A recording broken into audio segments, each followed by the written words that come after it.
You got yourself a copy of Moneylender. You've watched the quick start guide, so you have a rough idea that it can do what you're looking to do. But if you're moving from Excel or some other system where you felt very comfortable in how that system worked and how it did its math into Moneylender, you're going to want to know that every penny of every calculation is correct and the way you expect it to be. That you can take these numbers to court, that you can take these numbers to the IRS, that if your borrower has a question, you can get the answer right very quickly. First, what we want to do is if we create a loan, the easiest way to check if that loan has good settings on it is just to run the amortization schedule. Let's quickly make a loan that has some reasonable numbers on it. This is all test data in here, so it's mostly garbage. We'll just say it's $100,000 at 18%. Pretty good interest rate. We'll say 1/1/2024. Oh, perfect. 1/1/2020. Okay. Oh, numlock is not on. 1/1/2024. All right. Simple interest follows the payment schedule, and we'll say 2/1/2024 monthly for. Let's go 240 months. We'll go 20 years. Amortized payment. Right, 31 cents and 32 cents. See how these are very closely matching? If we go back and we say the first payment's not until 3/1/2024. Now we see we still have that same number with 31 cents here, but look, this payment amount is different. It's gone up by 20 bucks. Why would we get like one amortized payment amount that was the same and one that's different? Stick around to find out. We'll go back to 2/1/2024. And we say, yep, just use the one that you'll get off any website or whatever. 25 bucks if they're after 10 days. Good enough. So now we have a reasonable loan. Reports, amortization schedule. And on here we can see the breakdown of interest and principal over the life of the loan. And if we just hit the end key, we can go all the way to the bottom. And we see it goes from 43.31 to 46.84. So it only goes up about $3 over 240 payments. That's fantastic. So this looks beautiful. This is exactly what we would expect. They're going to pay off their 100K in principal. They're going to pay 270K in interest. So probably refinance that as quickly as possible, guys. But yep. So the amortization schedule is great. But let's say that it's not great, right?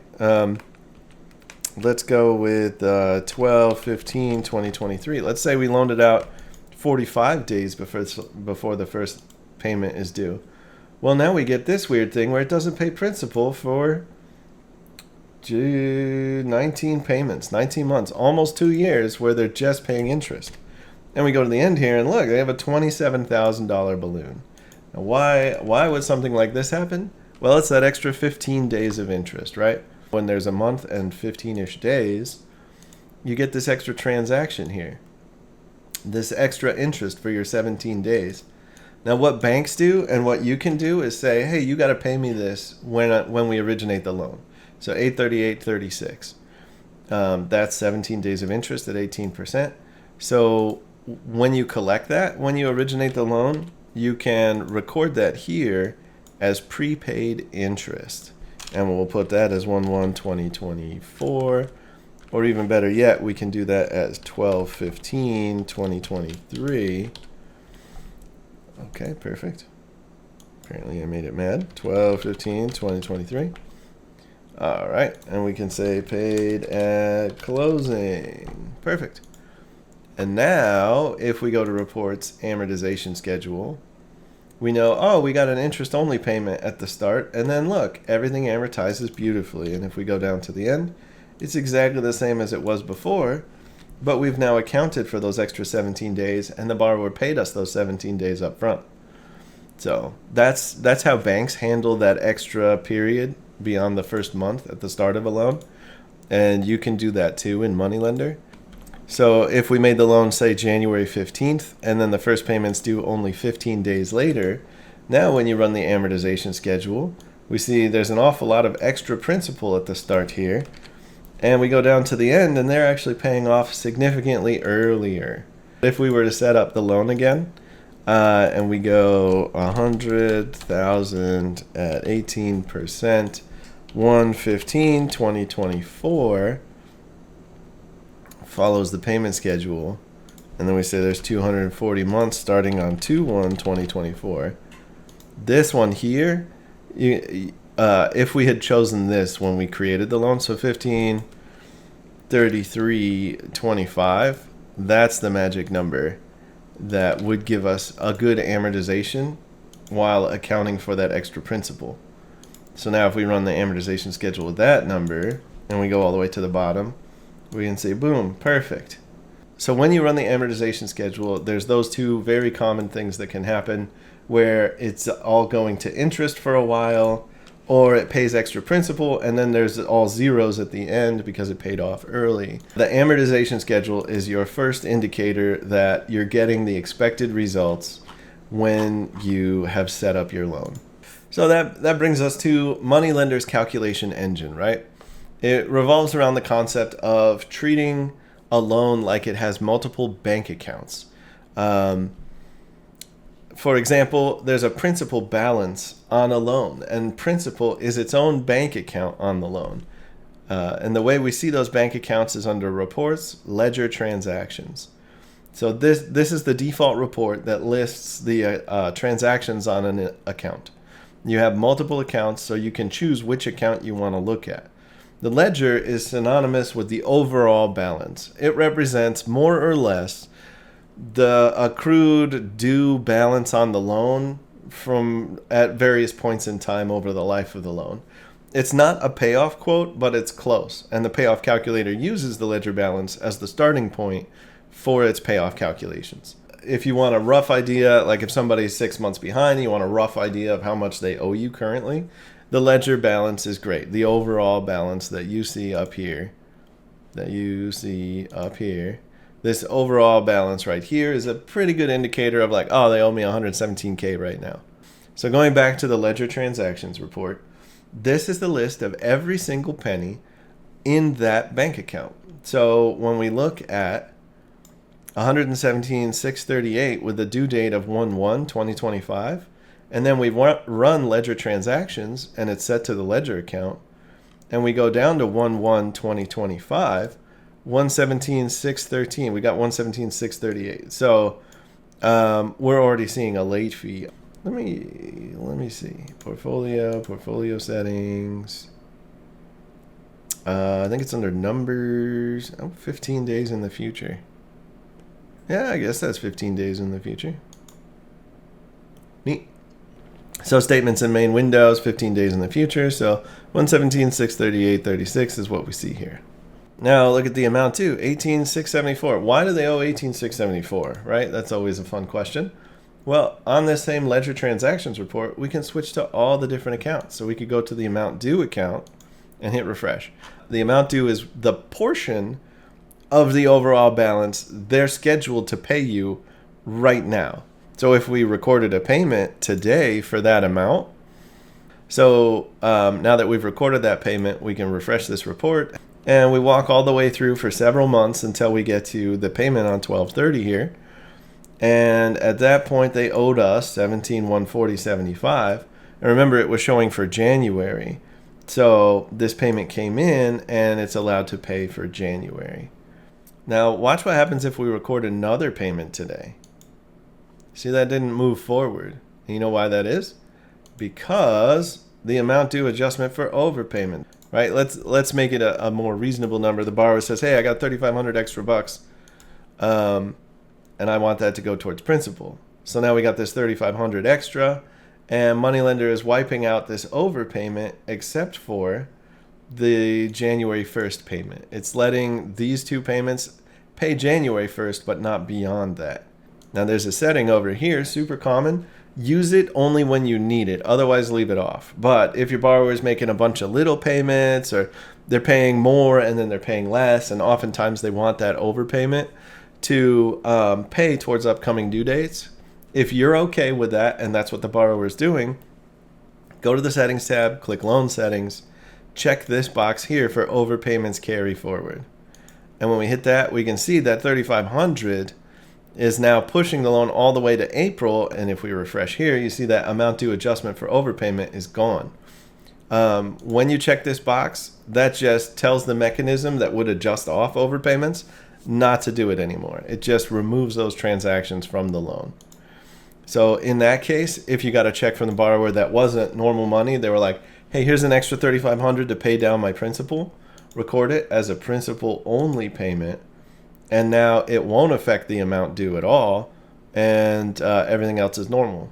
And then we get let's say in January 3rd, we got a check for $2,250, where the borrower was just throwing random amounts at us, like, cool, okay, that pays you through February. You still owe a chunk of money for March, and the overpayments are allowed to push the loan forward. So we can see rolling into February, because of this $2,250, we had an overpayment of $716, so that in March they only owe $816.50, which is what we see right here. So this ledger transactions report is your insight into what the calculator is doing. Now this is the amount due here. Let's say we wanted to look at just the interest. We can see all the interest calculations and how much interest has accrued on the loan. You see this payment here from 12/30 paid 15 grand of interest, right? But it's an $18,000 payment. Well, if we also run the payment distribution report, we can see exactly what portion of this 12/30, this 18K, we have this much of it went to interest, 15,838. And we can see here on the interest account, 15,838 from that payment, paying the interest all the way off. There's no interest left, which lets the rest of it go. Well, we've got $275 in fees. So if we look at fees, you'll see the exact same thing here, where we got all these late fees piling up, and then we finally get paid, and it pays all the late fees off. And that $275 from that payment is exactly the number you see on the payment distribution report. All right, so looking at these different reports, we can see how the settings here, where we tell Moneylender, hey, we gave them some principal. We gave them $80,000 on June 18th of 2024, right? And we can see how that is going to get turned into transactions by the calculation engine, right? You've got this calculation engine, and in the engine as a set of modules. Each module of the engine is responsible for a certain type of setting. So there's a principal module, and its only job is to look at the principal settings and to create transactions on the appropriate accounts for each of these principal settings. Did I edit that? Oops, I edited the 100,000. So that was originally on 1/1/2024, 100,000 loan dispersed. What I meant to say was on June 17th, 2024, I gave him 70,000 additional. There. Now we've got the correct one. That makes more sense. I totally biffed it. Okay, so we here's like two principal settings that say January 1st we gave him 100 grand, June 17th we gave him 70 grand. Now there's a module in the loan engine that looks at these principal settings, and on these dates it generates the intended transactions. We can see the principal dispersed on 6/17. We can see loan dispersed on January 1st. And those correspond with the principal dispersed and loan dispersed principal settings. Those were created by the principal module and added to the ledger, added to the principal account, added to the interest-bearing account. So each of these accounts is separate, and the module knows whenever principal gets added, it is added to principal, it is also interest-bearing, and it increases the total balance on the loan. So it's generating 3 transactions from one setting. When you start to get into these other settings, it's even more complicated. For example, the interest here, right? So right now the interest-bearing account exactly matches the principal. If I switch them, they're exactly the same, and that's because it's a simple interest loan. But if we switch the loan to compound interest, where the interest also can earn interest, and we recalculate, now we see all the interest transactions are also affecting the basis for interest calculations. The interest-bearing account now includes the accrued interest. If we also go to the late fee and say that the late fee is interest-bearing, and we hit save, now we can see the interest-bearing account also includes these late fees, and those are being used. So, and then we go back to principal, and principal is still just the principal. You can see there's a lot of control over how these different modules interpret your settings into the transactions on a loan. So we say the late fees are no longer interest bearing. It's simple interest, so the interest is no longer interest bearing, and now we're back to only principal is part of the interest bearing balance on the loan. Depending on your loan engine, that's where you tell it which modules you're going to use to be responsible for the settings. So there's an engine amortized with daily interest. So now if we go to interest here, right? So instead of using the amortized interest engine or amortized interest module that takes it and says, oh, it's monthly, so 1/12 of the annual rate. This daily one goes every day that something happens on the loan, calculates interest from the interest bearing balance up to that day. What we've done by switching the engine is we've changed the different modules that are getting used to handle the settings. One thing to be aware of is when you're using just the amortized one, usually something is going to change on a due date. So if you loan out principal, right, it's not usually appropriate to use this engine with like a line of credit or a construction loan where the principal is going to be increasing over time. Because it doesn't do a daily calculation. We see it uses 100 as a basis, and then it just immediately goes to 170 as the basis for the monthly calculation in July here. So that's where you would use something like the amortized with daily interest instead to get this, where it goes from 100 for 16 days and then 170 at 14 days. Now, one effect you have is like February, March, April. These all have different numbers of days in them. And it makes it look really clunky when you run like an amortization schedule. So we can address that. We've kind of messed up our loan with this principal payment and all of these shenanigans at this point. Let's put it back.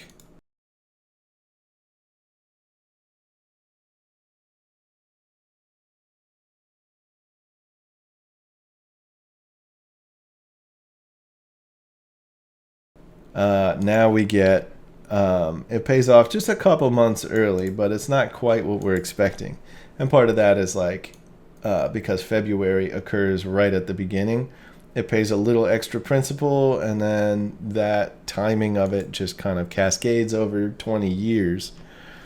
So there's a set of settings you can use with the daily interest if you want those daily mechanics, but you also want a smooth amortization schedule.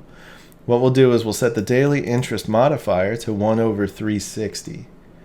And that tells Moneylender we're using a 360-day year when we do daily calculations. And then we check this box for daily interest forces all months to have 30 days. If there's a 31st, we ignore it. And in February, we'll add a couple days, depending on if it's a leap year or not, so that all months will get 30/360 in total. Now, if we look at the amortization schedule, it looks exactly like the normal amortization schedule. So that's how you control Moneylender. That's how you control the mechanics of your loan balance calculations, of the loan engines and the loan modules, by adjusting your settings. And you've got a lot of different knobs and dials, right? So after you create the loan, you can go to your interest rate and you can say, hey, the interest is 18%, but it's never, in our contract, it's never less than, let's say, $280, right? That's in our contract. Monthly interest, 18%, but not less than $280. Boom. You can tell Moneylender that. And now if we go to the amortization schedule, we can see when the interest would eventually drop down below $280, it's clipped here at $280. It never goes below that because we set just a minimum threshold for the interest. We can also say the interest is $280 plus is 18%, no less than $280 plus an extra $5. And now it's the module looks at that, calculates the interest, adds $5 to it, and that becomes your finance charge, right? So it's $1,500 plus $5. So now we run the amortization schedule like that. You have a lot of control over how these modules interpret your settings. We go to amortization schedule, And we go down here and we can see it's 285 now is the minimum. It also takes them a little bit longer to get the loan paid off because of these extra $5 of interest the whole time. So that, I just want to show you that the same way you have total control in Excel, you have total control but a lot of automation as well in Moneylender. Okay, similarly on the settings tab in the payment section, you have all the controls for the module that looks at the schedule of the payments and sets the amount due for the loan at different points in time. The payment should always be principal and interest only. Fees, escrow, late fees, those will automatically add onto this payment amount. So this should only ever be the principal and interest payment according to the loan contract. So when you add escrow, the escrow charge says we want to add $180 to the regular payment for all regular payments due from 1/1/2015 to, we'll say, 6/30/20, sorry, 25, 1/1/2024 to 6/30/2024. Let's do that. Okay. So what this setting does is this tells Moneylender when you're figuring out the due dates and the amount due, we're going to add this as the amount due. And then this rule is in effect on some of these due dates. If this rule is in effect, it will add this amount to the amount due and also mark it as to be funneled into the escrow account. So this rule applies to due dates, right? It doesn't generate the charges. It tells Moneylender to add charges on due dates. If we look at the escrow due, oh good, I clicked it. You can see 2/1 through 6/1. These are the due dates that fall within that date range from 1/1 until 6/30. These are all the scheduled payments, and it's adding $180 for each one. And then finally we get paid in December here, and $900 of that payment is now shunted into the escrow account. If we look at the payment distribution, we can see, okay, 900 was funneled into escrow, and then what's left after that pays principal. Sort of similarly, you have late fees. And these have a start and end date as well, where you could say this fee starts. Did I click on, I'm editing the late fee, right? Edit. There we go. I was creating a new one. Let's go ahead and create a new one. So let's say this late fee begins now and goes forever. It's a fixed fee of $99.99. And let's say, so there's a default 10-day grace period, but if they're 13 days late, then they have to pay another $99. So late fees, similarly, we'll look at the due dates on a loan and say, all right, payment due February 1st, 2024. Is there a late fee rule in effect on that date? And if this rule, like this 25, is in effect, it says, all right, we have a 10-day grace period. In 10 days, we want to look at the amount due and see if the borrower has paid enough at that point in time to satisfy the requirements that we do or do not charge a late fee. So it's always the rules and the late fees they apply to. So if this begins on 12/30, it doesn't apply to the 12/1 due date, but it does apply to the 1/1 due date of 2025. So now if we look at these ledger transactions, we can see and 1/1 was actually paid on time. So there was no late fee there, and we don't see any $99 late fees anywhere else. Now, whereas escrow charges supersede each other, late fees are allowed to stack on top of each other. So if you don't expire a late fee, it will just continue to charge indefinitely. And you can set an expiration, and any due dates after that will not have that late fee added to it. So here we see this new fee with a 13-day grace period was added. They didn't make their payment by that time, so now we've got these additional late fees on the loan. Notice it didn't charge a late fee for this 123 that they didn't pay.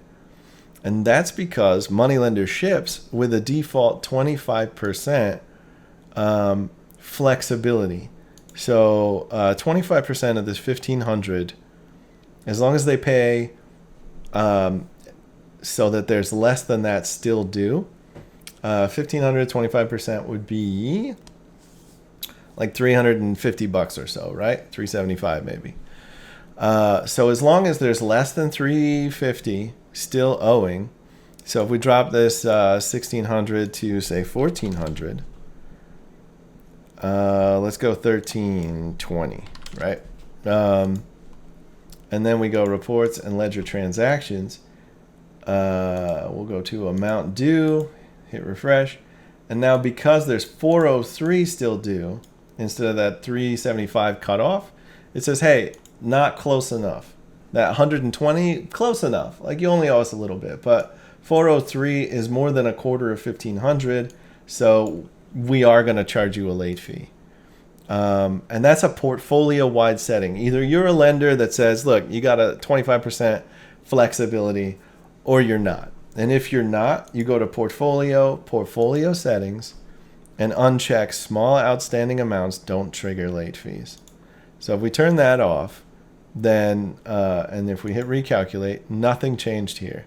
And that's because the amount that's outstanding is pretty large. But if we go back and make this 1600 again, that late fee, so it pays a little more principal, but that late fee was still added. If we go to ledger transactions, we can see, we'll switch to amount due, but you can already see the late fee there. So here's this 123 outstanding, and they get charged a late fee. Now let's go back and let's change this to they underpaid by 1 cent, right? And this is the scenario where it's like, this is why it ships that way. So they underpaid by a penny, and we see that late fee getting charged over a single penny. Here's a penny, late fee. You know, so by default, Moneylender ships with this 25% of the regular payment. You can turn that off. But then on late fees, this $25 late fee, if we go over to the settings tab and edit that, on the late fee, we can say there's a trigger threshold of $5. So now it won't charge. Fee only applies if the amount due at the expiration of the grace period is equal or greater than $5. So now we save that, and now that late fee goes away again, and we can control the exact dollar amount we're comfortable with letting them slide on. Well, game over. Okay, 5 hours of emails and phone calls later, we are back. All right, I guess one more thing that I should probably talk about is adjustments. So if you're in a situation where there isn't a better setting to control something, or you've just negotiated something with the borrower that you're going to change the balance on their loan for whatever reason, it's not because you didn't set it up right in Moneylender. You don't want to be defeating the automation by manually doing stuff. Probably the most common adjustment is to waive a late fee.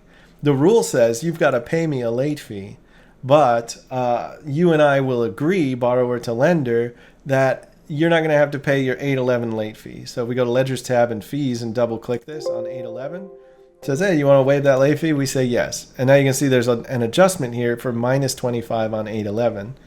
And if we go back to the settings tab, we can see by doing that, all it does is create this negative $25 adjustment to the fees account. And the same way that adjustments don't create transactions directly, they're not transactions, they're settings, and there's a module for adjustments that looks at this $25 fee setting, and it will create, you can see a waived late fee here on the ledger account. On the fees account, we'll see a waived late fee on the amount due account. So it's actually creating multiple transactions. Here it is, waived late fee. So that one adjustment setting where you think it's like, oh, we're just minus 25 in fees, it's actually affecting three different balances on the loan with 3 separate transactions. So with that, you've sat through an awful lot, probably fell asleep 2 to 3 times, but you did it. We're at the end of the video. And hopefully you understand with a lot more detail exactly how to get this software to produce the correct balances according to the way you want your loans to function. So, yep, thanks for watching, and we'll see you in the next one.